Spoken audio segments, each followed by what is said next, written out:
Salut à tous, ici Michael, j'espère que vous allez bien. On se retrouve aujourd'hui pour une nouvelle vidéo consacrée au logiciel Blender, vidéo particulière. Comme à chaque fois, lorsqu'il y a une nouvelle version de Blender, on présente le patch notes, les fonctionnalités principales que je trouve intéressantes. Et aujourd'hui, on va parler de la version 4.2.0 qui est disponible déjà depuis quelques jours. J'ai pas eu le temps de tourner la vidéo avant, mais ça m'a permis de voir un petit peu de mon côté les fonctionnalités, de les tester également en live sur Twitch avec vous. Donc c'était vraiment cool. Pour ceux que ça intéresse, le lien sera dans la description. Pour ceux qui veulent nous rejoindre, c'est totalement gratuit.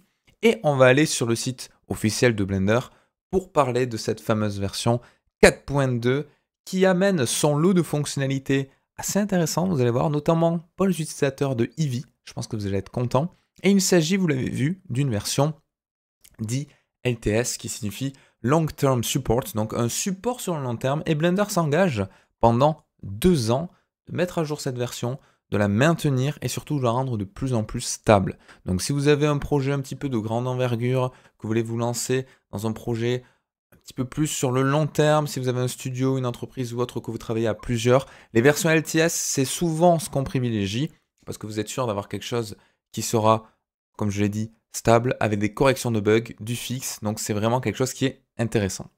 Donc si vous allez sur le site officiel de Blender, vous pouvez cliquer sur Download pour prendre la dernière version, à savoir la 4.2, et sinon vous pouvez aller sur What's New. Alors j'insiste bien, cette version, c'est pas une bêta, c'est pas une alpha, c'est un release officiel, il n'y a pas de problème sur ça, vous n'allez pas être en bêta comme les versions avant qu'elles sortent, c'est vraiment un official release. Donc si je scrolle un petit peu, donc là il y a des vidéos qui vous présentent les récapitulatifs de tout ça. Nous, ce qui va nous intéresser dans un premier temps, c'est Eevee Next Level. Donc la nouvelle génération du moteur de rendu Eevee est ici, complètement réécrite de zéro pour permettre, et c'est là que c'est vraiment intéressant, la Global Illumination, donc la GI, c'est tout simplement le calcul de rebond indirect. Ça c'est quelque chose qui était disponible déjà depuis très longtemps sur Cycles. Récap très rapide, la différence entre Cycles et Eevee. Cycles, c'est ce qu'on appelle du path tracing, c'est-à-dire qu'il va lancer des rayons lumineux pour calculer ses rebonds, un petit peu comme les photons dans la vraie vie. Donc on ne pourra jamais avoir quelque chose de plus réaliste que du path tracing avec un moteur de rendu comme Eevee, dit de scattering, de scatterisation, c'est-à-dire que c'est une approximation, c'est une sorte de simulation pour imiter des comportements de rayons lumineux avec d'autres stratégies. Le ray tracing, tout ça en fait partie, mais c'est du faux. Donc concrètement, Eevee ne rattrapera jamais Cycles, il va pouvoir petit à petit atteindre un palier d'évolution qui sera assez concluant et qui se rapprochera suffisamment de Cycles pour le qualifier de convaincant visuellement, mais ça dépassera jamais Cycles parce que physiquement c'est impossible. On ne peut pas avoir un moteur de rendu qui imite mieux que les rayons qui se passent dans la vraie vie. Donc, l'AGI, c'est trop bien, ça permet d'avoir un éclairage indirect, vous verrez l'exemple du dessous est très parlant. Le displacement, ça aussi c'est quelque chose qui n'était pas présent avant dans Eevee. On parle bien du displacement de rendu dans le shader et non du modifier displacement, qui lui est totalement indépendant du moteur de rendu et qui est déjà présent, que ce soit sur Cycles ou Eevee. Là, on parle vraiment du displacement au moment du rendu dans le shader, donc ça c'est vraiment cool. Des améliorations sur le SSS, donc le SSS étant le Subsurface Scattering. Donc c'est un rayon qui va rentrer dans une surface, rebondir et ressortir selon un rayon en fonction de son RGB, etc. etc. C'est ce qu'on utilise pour de la peau, pour de la cire, quand on fait des bougies ou autre, pour du marbre, pour du plastique, pour plein de choses. L'exemple concret du SSS, c'est une lumière qui passe à travers une peau très fine et qui devient rouge par exemple sur vos oreilles ou sur une peau comme ici de vos doigts. On a le motion blur dans la viewport, donc ça c'est très très cool, et plein de nouvelles fonctionnalités.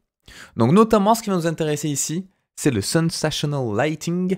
Donc c'est vraiment l'ajout du Global Illumination. Alors là vous le voyez, hein, par défaut si on désactive le Ray Tracing, donc ça c'est quelque chose, il y a deux options qui sont intéressantes. Il y a l'ajout du Ray Tracing et l'ajout du Cast Shadow sur tout ce qui est World Environment, donc HDRI ou autre. Par défaut, l'éclairage était très neutre. On n'avait pas vraiment d'incidence de projection d'ombre via une image HDR. Maintenant, en cochant uniquement le Shadow, on peut avoir facilement, hop là, une projection d'ombre. Donc là, je pense qu'il utilise juste un Sky Texture, mais ça fonctionne de la même manière, chose qui n'était pas possible de faire avant. Du moins pas de manière si simple. Et on a également, regardez, le Ray Tracing qui va vraiment permettre de calculer automatiquement la Global Illumination. On va le voir sur les zones très sombres. Vous allez voir qu'il va calculer une sorte de rebond lumineux. Paf! Vous voyez, c'est vraiment quelque chose qui marche très bien et qui va nous permettre de se rapprocher un petit peu de ce que propose Cycles sur ce genre de calcul avec un denoise ou autre. Et je rappelle que le gros avantage de Eevee, c'est qu'il est ultra rapide. Donc beaucoup plus rapide que Cycles. Alors c'est pas vraiment comparable, je peux pas vous donner de chiffres parce que ça dépend vraiment de votre scène, de ce que vous avez dedans, de votre configuration de machine, etc. Mais voilà, ça va permettre d'ajouter un réalisme. Là où avant Eevee était vraiment utilisé pour des rendus un petit peu plus cartoon, un petit peu plus stylisés, maintenant pour des rendus réalistes avec le moindre coût de calcul, Eevee peut potentiellement être une solution en fonction des plans que vous voulez réaliser. Donc ça c'est très cool. Et vous voyez, on peut également avoir les shadows avec le World Environment. Ça, c'est vraiment chouette. Le Bump Up Your Games.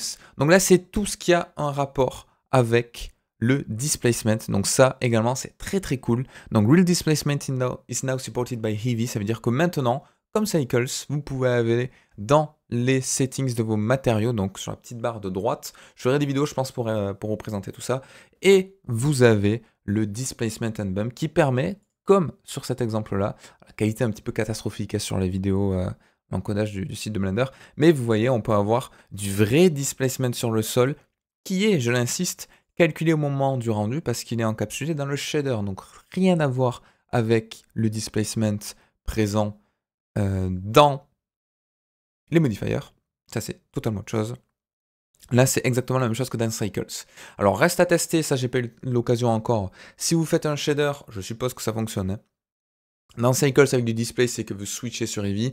En théorie, tout c'est censé tenir. Le but, c'est également que la transition en Cycles Eevee se fasse de manière la plus seamless possible, sans transition un petit peu brusque, et que vous ayez rien besoin de conformer, et que le plus de choses possibles soient compatibles. Et là, petit à petit, on y arrive. Amélioration également du SSS. Avant, on avait des problèmes en termes de conservation de matière, d'énergie, pardon. Donc, vous voyez là, il y avait parfois des choses qui fuitaient un petit peu entre les objets en ce qui concerne le SSS, avec une perte d'énergie. Donc maintenant, donc ça c'était sur l'ancienne version, vous voyez que le SSS ne vient pas forcément à bout des éléments. On avait même des problèmes ici avec les interactions des autres objets. Maintenant, on a quelque chose de vraiment smooth qui s'étale bien sur notre surface, avec beaucoup plus de paramétrage, on le verra par la suite. Maintenant, on a même une option de thickness, donc d'épaisseur, qui est globale à tous les objets, et ça, c'est vraiment cool. Tout ce qui est volume, volumétrique, donc absorption de lumière, que ce soit pour des nuages, pour de la fumée, pour du brouillard ou autre. Avant, on avait facilement des artefacts qui se créaient lorsqu'on déplaçait un petit peu les éléments, le temps que Cycles calcule ça.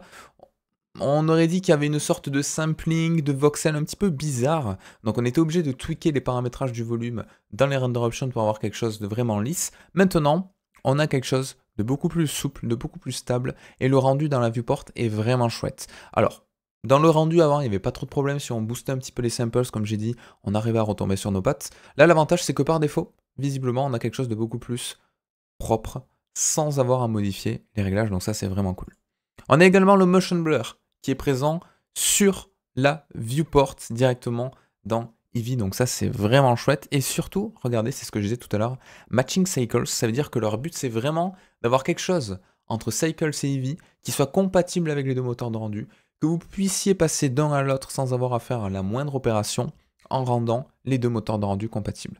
Donc ça, c'est vraiment cool. Pareil, les motion blur quand vous êtes en camera view, avec même le support du shutter curve. Donc ça, c'est vraiment pour avoir une courbe où à la mano, vous définissez un petit peu la manière dont le motion blur doit réagir. Donc ça, c'est vraiment chouette. Il me tarde d'essayer parce que Eevee, là, petit à petit, pour plein de petits projets, ça peut être ultra intéressant. Si on arrive à avoir une compatibilité à quasiment 100% entre Eevee et Cycles et inversement, ça veut dire que vous pouvez travailler sur Eevee, une première prépasse, faire déjà des previews qui sont assez poussés, et ensuite switcher sur Cycles pour le rendu final. Mais ça évite de lancer directement un rendu Cycles qui va prendre énormément de temps, s'apercevoir qu'il y a des problèmes, refaire un rendu qui va prendre énormément de temps.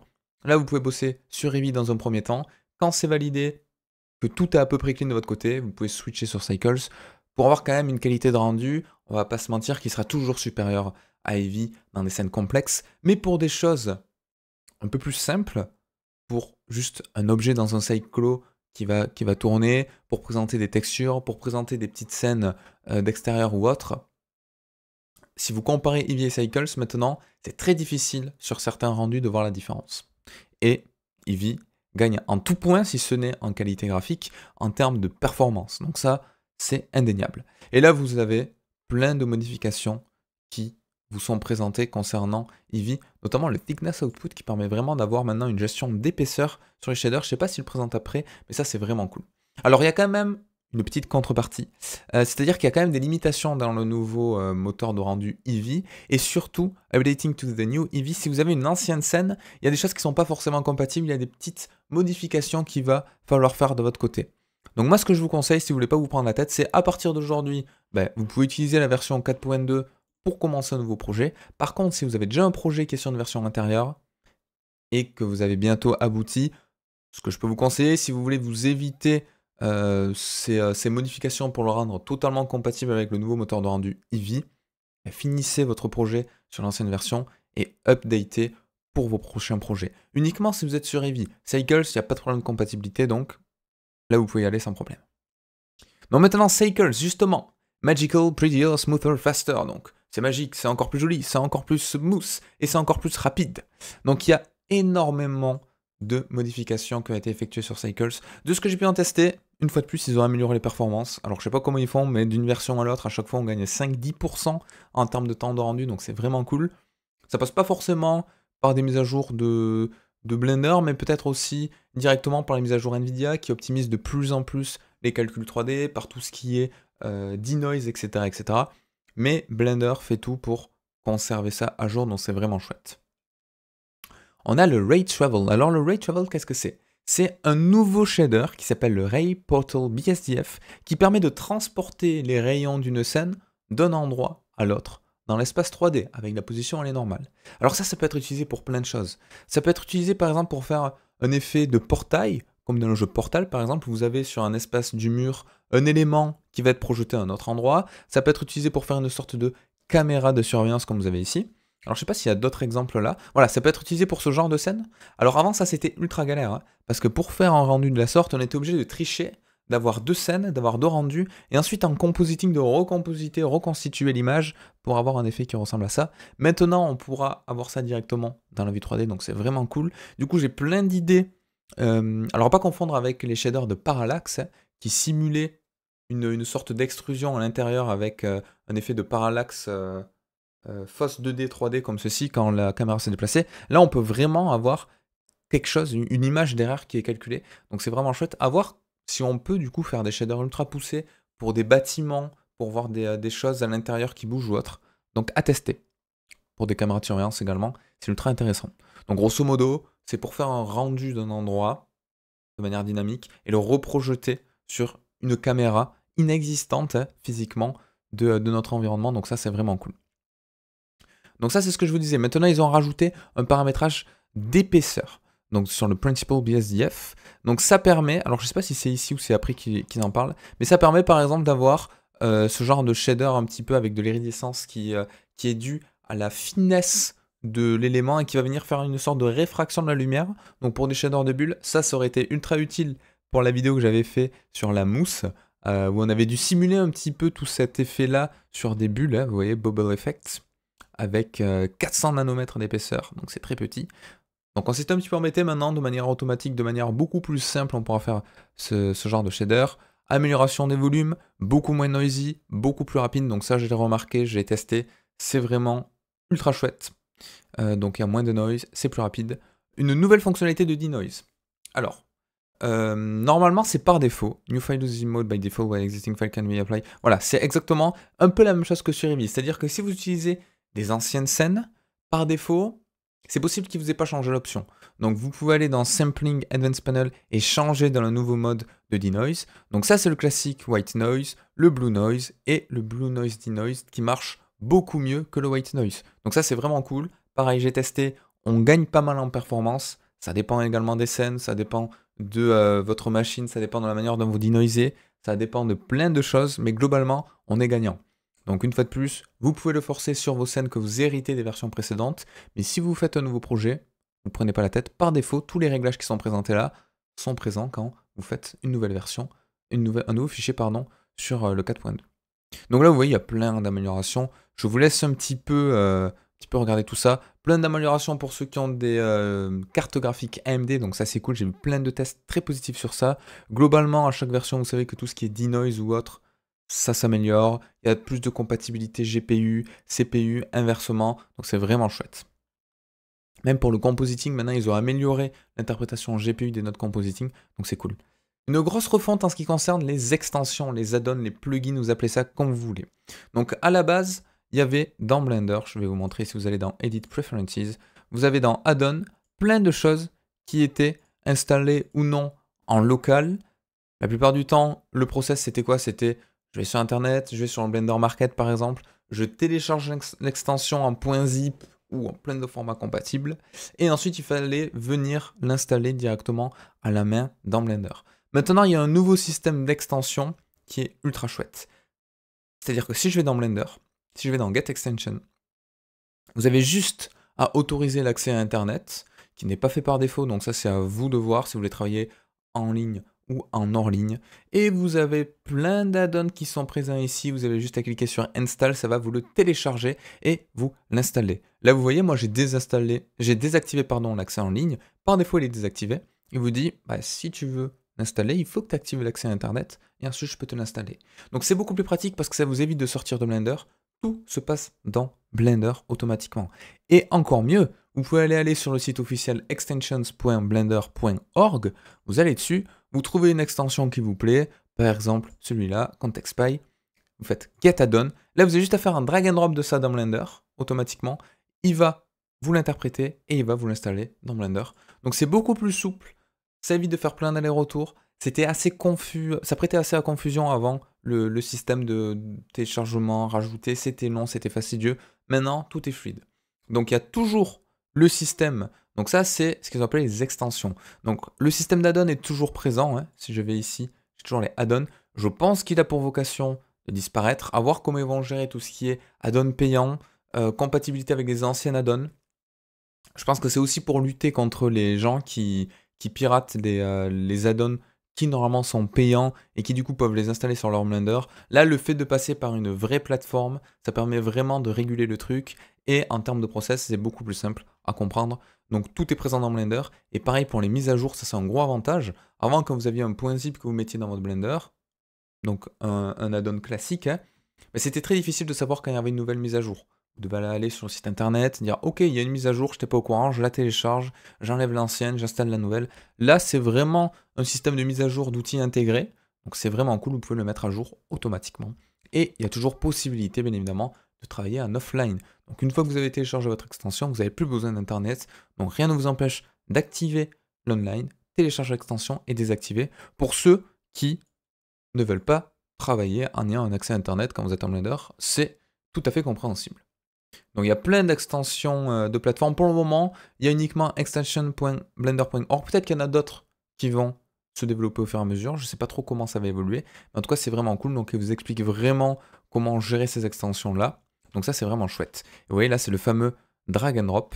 Donc on va attendre que le GIF revienne au début. Et en allant sur le site que je vous ai présenté, vous avez juste à faire un get add-on, drag and drop dans la viewport, il va vous dire est-ce que vous voulez autoriser? Oui, et ça y est, vous avez le plugin qui est téléchargé. Donc ça c'est vraiment cool. Il y en a déjà énormément. Pour ceux qui veulent créer leur propre extension, il y a un petit, le certificat du coup de l'extension a un petit peu changé, le manifeste, mais rien de bien compliqué. Si vous développez des extensions, vous n'allez pas être perdu. Il y a une nouvelle, alors c'est pas vraiment un nouvel espace colorimétrique, c'est plutôt ce qu'on appelle un tone mapper, donc c'est une courbe de couleur d'interprétation. Vous savez que par défaut il y a le standard, on a l'AGX qui a fait son apparition il y a très peu, il y a une ou deux versions il me semble majeures, qui permet vraiment d'avoir quelque chose de plus concluant pour des lumières saturées, vraiment extrêmes. Et maintenant on a le Chronos PBR Neutral, alors c'est très sat, ça fait un petit peu mal aux yeux là dans notre exemple, je pense que ça c'est plutôt le type de colorimétrie qu'on va vouloir utiliser pour des rendus de présentation, de communication d'objets ou autres, donc vraiment pour de la com, pour du marketing, parce que ça va faire quelque chose de très saturé et de pas forcément réaliste. Donc moi je vous conseille de rester sur du AGX si vous voulez faire un rendu plus réaliste. Le Chronos, dans des cas particuliers, vous voulez vraiment que ça pète un petit peu plus, que ce soit saturé déjà par défaut, et plus pour des rendus de communication, ça peut être intéressant. Plein de nouveautés.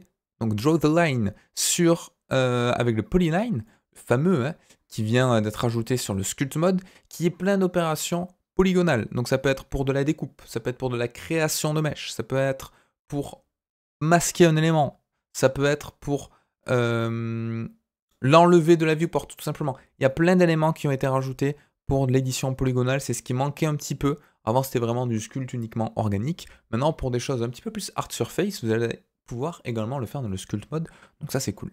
Pour ceux qui sculptent. Et pareil, un nouveau toolset pour la découpe, pour le line face set, pour... Donc ça rejoint un petit peu le truc polygonal qu'on a en haut, sauf que là, c'est sur des lignes et sur une sélection par l'assaut, mais c'est globalement la même fonctionnalité qui a été rajoutée. Une nouvelle interprétation de matrice pour tout ce qui est transformation. Alors vous savez qu'en 3D, toutes les opérations que vous faites, en fait, qu'est-ce qui se cache derrière? Ce sont des matrices de transformation. Donc la plupart du temps en 3 dimensions avec du X, Y, Z, voire 4 si vous travaillez en quaternion. Donc pour tout ce qui est position, rotation et échelle, ça peut paraître anodin. Au début, ça peut rebuter peut-être la plupart d'entre vous qui sont pas forcément à l'aise avec les mathématiques, mais c'est beaucoup plus puissant de faire des opérations directement sur des matrices que sur des valeurs fixes de transformation. D'ailleurs, dans plein d'API de logiciels de 3D, quand vous allez récupérer des informations de transformation, c'est des matrices que vous allez récupérer. Donc des matrices de transformation. Toutes les opérations sont basées sur ça en 3D. Donc maintenant, ils essaient de pousser un petit peu vers ça, avec vraiment des nouveaux nodes qui permettent de travailler avec les matrices. Alors ceux qui sont un petit peu allergiques aux mathématiques, ça va pas forcément vous plaire. Moi j'adore ça, ça me replonger dans mes cours quand j'étais en école d'ingénieur où on bouffait des matrices en longueur de journée. Donc vous avez plein d'opérations. Vous avez des trucs pour combiner les matrices, pour les séparer, pour inverser les matrices, ultra important, pour les transposer, pour combiner des transformations. Ça va permettre d'optimiser les calculs de transformation, là où avant on était obligé de passer par des transforms, des separates, des combines, etc., etc. Là on va faire directement les opérations matricielles, donc c'est vraiment cool. Pour ceux qui sont pas intéressés par le géométrie node, bon, c'est pas forcément ultra intéressant, mais ça par exemple, point and shoot, ça c'est ultra cool. Les node tools deviennent de plus en plus interactifs. Il est maintenant possible d'utiliser les informations de la viewport et de la position du curseur de l'utilisateur dans le node tree, ensemble avec le nouveau wait for click, donc en attente de click feature, fonctionnalité, ça vous permet de contrôler exactement là où votre outil va prendre effet. Donc ça c'est ultra cool. Ça veut dire quoi? Ça veut dire concrètement que maintenant on va pouvoir faire des outils qui vont attendre un clic de l'utilisateur, qui va récupérer la position du curseur pour faire votre fonctionnalité uniquement là où l'utilisateur a sélectionné l'élément. Donc ça c'est ultra chouette. Avant on était obligé de passer par un élément intermédiaire qui était déplacé par l'utilisateur, de lancer le script, c'était pas pratique. Donc là moi j'ai plein d'idées. Donc le système de fracture, c'est ultra, c'est l'exemple le plus simple, je pense, et ça marche ultra bien. Mais on pourrait imaginer plein de choses.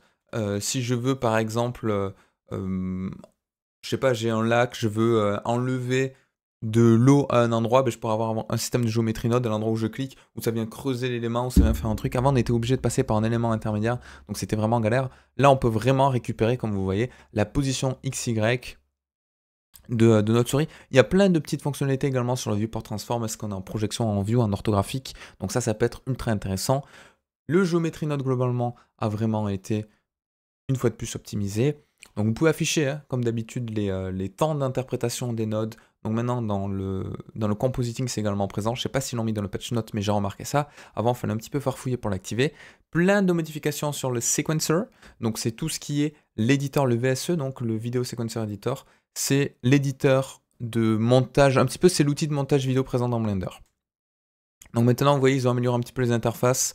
Quand on déplace la souris sur des éléments, avant on avait des changements de curseur qui n'étaient pas forcément intuitifs. Là, on a vraiment quelque chose qui est cool et qui est beaucoup plus fluide.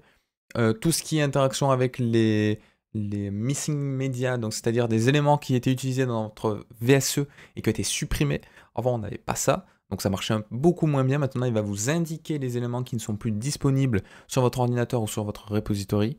Donc une amélioration du système de texte pour faire des ombres, pour faire plein de petits trucs. Donc ceux qui utilisent l'outil de montage de Blender vont être contents. Industry Ready, alors il y a encore 2-3 trucs qui sont pas forcément Industry Ready à mon sens, mais petit à petit ça commence à s'y approcher. Des outils d'export de collection, donc ça permet vraiment de faire des exports des exportations, je sais pas si ça se dit, des exports de masse, donc en batch. Donc pour ceux qui travaillent dans le jeu vidéo ou autres, si vous voulez passer de Blender à Unreal Engine par exemple, et vous faire un export à la main de tous vos objets, maintenant vous avez des presets d'export pour exporter toute une collection. Donc ça c'est vraiment cool. Donc ça prend le FBX, l'OBJ, le GLTF, l'USD bien évidemment, l'Universal Scene Description, donc le format qu'on présente plus, créé par Pixar, qui permet vraiment de... Alors c'est plus qu'un... Souvent les gens disent que c'est un format 3D, mais c'est plus qu'une simple extension, qu'un simple format 3D. C'est vraiment une nouvelle philosophie. C'est vraiment une description de la scène 3D et qui permet de rendre cette description compatible entre tous les logiciels. Ça c'est sur le papier, c'est utopique, c'est la théorie. Donc dans la vraie vie, de manière vraiment pratique, il y a tellement de... les logiciels sont pas tous à jour de la même manière en ce qui concerne l'USD, donc il y en a qui ont encore des lacunes, dont Blender. Donc ça veut dire que si vous avez un logiciel qui est un petit peu en retard sur l'USD, sur la compatibilité USD, par exemple Blender, quand je vais exporter mon USD, il va manquer des informations, et si je l'importe dans un logiciel qui, lui, est 100% compatible USD, par exemple Houdini, il va manquer des informations. Du coup, pour que le pipeline USD fonctionne à 100%, il faut que tous vos logiciels compatibles USD aient le même niveau de compatibilité. Sinon, il va y avoir des mismatchs. Donc là, ce qui est cool, c'est qu'ils ont quand même rajouté plein d'interprétations qui manquaient. Donc en ce qui concerne déjà les air curves, en ce qui concerne le nuage de points par exemple, donc ça c'est les curves pour les cheveux par exemple, ça c'est les nuages de points. Tout ce qui est dome light, les nouveaux systèmes de shader avec le world shader, donc plein de choses, le Material X, il y a plein d'informations qui sont à nouveau compatibles dans la nouvelle version de Blender et ça c'est vraiment cool. Material X, pour ceux qui ne connaissent pas, c'est pareil, c'est un petit peu l'USD des Materials, des shaders, donc c'est un système de description de shader qui se veut universel, mais qui est très bas niveau en termes de langage, entre guillemets, c'est-à-dire que vous allez devoir décrire beaucoup plus de choses que dans un système plus évolué. Par exemple, si vous voulez faire une multiplication de deux éléments ou un scale. Si vous voulez faire un scale, tout simplement, vous n'allez pas avoir de node scale. Vous allez devoir prendre un node transform, prendre son vecteur, le rajouter à un float, multiplier le x, y, z du scale. Si vous voulez un scale homothétique, avoir la même valeur. Donc ça se rapproche un petit peu de Geometry Node, mais pour les shaders. Et plein de modifications sur les entrées-sorties avec les alambics, le GLTF, plein de petites choses de compatibilité des formats. Et on a fait le tour. Donc comme d'habitude, vous pouvez télécharger la scène qui a été utilisée pour le splash screen qui est vraiment cool. Donc j'adore. Ça fait vraiment effet un petit peu peinture à la main. Donc j'espère que cette petite présentation vous aura plu. Comme je vous ai dit, vous pouvez télécharger la version gratuitement, sans trop de risques. Si vous avez déjà un projet qui est quasiment fini sur l'ancienne version, finissez-le quand même sur l'ancienne version si vous utilisez Eevee. Sur Cycles, pas de problème, à chaque fois tout est compatible. Sur Eevee, comme il y a beaucoup de fonctionnalités et que tout le moteur de rendu a été réécrit de zéro, bah, il y a peut-être des choses qui vont un petit peu sauter dans votre transition. Donc finissez votre projet Eevee et ensuite passez sur la nouvelle version. Donc ce qui est cool, c'est que Eevee, Global Illumination, ultra chouette. Displacement, trop bien. Cycles, c'est beaucoup d'amélioration de performance. Il n'y a pas vraiment de nouvelles fonctionnalités si ce n'est le Ray Travel, qu'on essaiera de tester ensemble en live. Alors là, c'est des nouvelles features, un petit peu... en nouvelles features, c'est surtout des améliorations. L'ajout quand même de l'épaisseur dans les shaders qui peut être vraiment cool en termes de paramétrage pour le SSS et tout ça. Donc voilà, j'espère que ça vous aura plu et je vous dis à très vite pour une nouvelle vidéo sur Blender. Amusez-vous sur la 4.2 et à la prochaine.